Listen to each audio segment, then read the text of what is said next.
பார்த்தீங்கன்னா அகில இந்திய அளவில் வந்து இந்த ரேஷன் திட்டங்கள்லாம் வந்து எல்லா மாநிலத்திலையும் பாரத பிரதமர் மோடிஜி அவர்கள் அறிவித்த திட்டங்கள் வந்து எல்லா மாநிலங்களையும் போய் சேர்ந்துருக்கு. ஆனால் தமிழ்நாடு, மேற்கு வங்காளம் போன்ற மாநிலங்களில் மட்டும் வந்து இந்த திட்டங்களை ஏற்க மறுக்கிறாங்க. ஸோ இந்த திட்டங்கள் செயல்படுத்தணும். நாம் வந்து இருக்கக்கூடிய அரசுக்கு கோரிக்கை வைக்கிறோம். ஆகையால் தொடர்ந்து அந்த கோரிக்கையை நாம் வைப்போம், அதில் மாற்றுக்கருத்து இல்லை. இது போன்ற பல்வேறு திட்டங்கள் வந்து இன்னைக்கு நல்ல நல்ல திட்டங்கள் வந்து நிச்சயமாக வந்து மக்களை கவர்ந்து இழுக்கக்கூடிய திட்டங்கள்னு சொல்லாமல் நடைமுறைப்படுத்தப்பட்ட திட்டங்களாக நம்ம பார்க்கணும். அது எல்லாமே வந்து இன்னைக்கு மக்களை சென்றடைகிறது. இன்னைக்கு வட இந்தியாவில் இந்த அளவுக்கு பாரதிய ஜனதா கட்சிக்கு ஒரு மிகப்பெரிய வரவேற்பு இருந்து கொண்டிருக்கிறது என்றால் நிச்சயமாக பார்த்தால் இந்த திட்டங்கள் அந்த மக்களை போய் சேர்ந்திருக்கிறது, அதோட விளக்கமும் போய் சேர்ந்திருக்கிறது. ஆனால் தென்னிந்தியாவில் தமிழ்நாடு போன்ற மாநிலங்களில் ஏன் சென்றடையலை? திட்டங்களும் ஏற்க மறுக்கிறார்கள், மொழியும் பிரச்சனையாக இருக்கிறது. இதுதான் உண்மை. ஆகையால் அந்த மொழி பிரச்சனையில் நமக்கு பாரத பிரதமர் அவர்களுடைய முயற்சி வந்து என்னை போன்றவர்கள் நிச்சயமாக வந்து வரவேற்கிறோம், மனதார வரவேற்கிறோம்.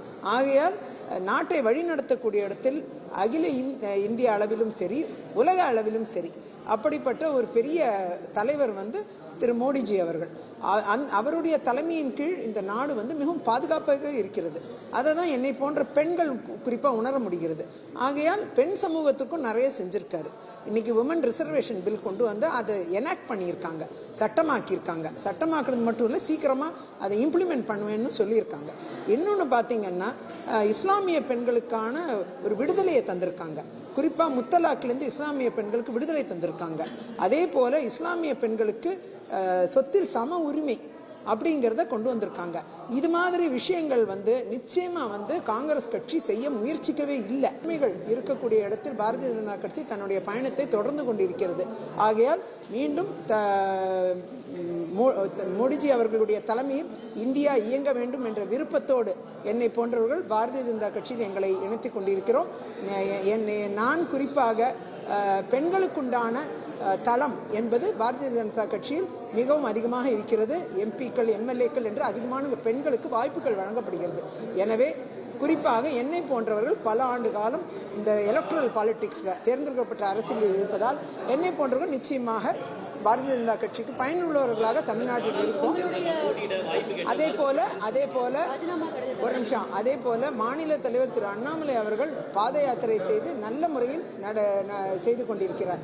அந்த வகையில் நிச்சயமாக ஒரு எழுச்சி இருக்கிறது. பாரதிய ஜனதா கட்சியை பொறுத்தவரை மிகப்பெரிய அளவில் ஒரு எழுச்சி தமிழ்நாட்டில் காணப்படுகிறது. ஆகையால் கட்சியின் வளர்ச்சி கருதியும் அந்த கட்சியை பலப்படுத்தும் என்னை போன்றவர் நிச்சயமாக உதவியாக இருக்கும். ஒரு நிமிஷம், ராஜினாமா ஏற்கனவே கொடுத்து விட்டு அந்த கடிதத்தையும் உங்களுக்கு காமிச்சிருக்கேன். எல்லா பதிவுகளிலிருந்தும் ராஜினாமா செய்திருக்கிறேன். நிச்சயமாக காங்கிரஸ் கட்சி வந்து தலைமை வந்து அதற்குண்டான நடவடிக்கை வாய்ப்பு கட்சி தலைமை எடுக்க வேண்டிய முடிவு கட்சியை எடுக்கும். நான் இப்போ என்னை இணைத்துக் கொண்ட கட்சி என்ன முடிவு எடுக்கிறதோ அதற்கு நான் கட்டுப்பட்டு செல்வேன்.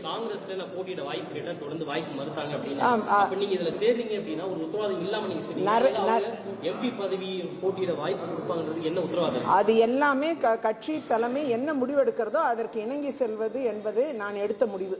அதில் நான் உறுதியாக இருப்பேன். செய்திகளை உடனுக்குடனும் துல்லியமாகவும் தெரிந்து கொள்ள சப்ஸ்கிரைப் பண்ணுங்க.